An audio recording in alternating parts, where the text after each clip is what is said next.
This site here is the national office for Food Australia. So you've got all your sales and marketing teams and commercial engineering in the main admin building. And then you have the manufacturing facility.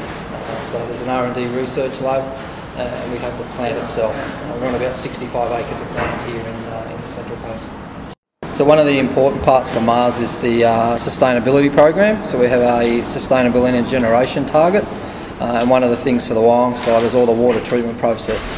Some of that water, in terms of our reverse osmosis system, comes back into all of our hand wash stations and all of our toilet systems as well.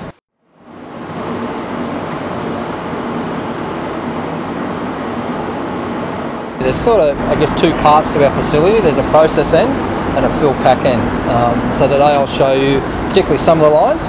We'll have a look at a bit of the process area as well.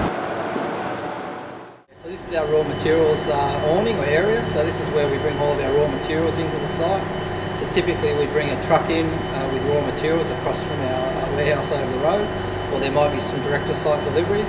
So things like tomato paste, etc. will be brought in here, unloaded into this batching area, and the guys will pull this raw material into the factory, whether it's dries or the liquids area. So my team effectively looks after both the indirect and the direct raw materials to site, predominantly packaging and raw materials.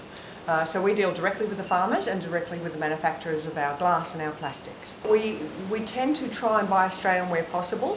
There are some things that we have dual hemisphere sourcing, and that is more so to protect and make sure that we can supply to our Australian market. So if I think about, we have a really strong relationship with Dolmio, the tomato producer in Australia. We've been in that relationship for my time with the business, so for 24 years with the business. And we work very closely with them on both farming and processing, producing and supplying to our facility and with innovation work.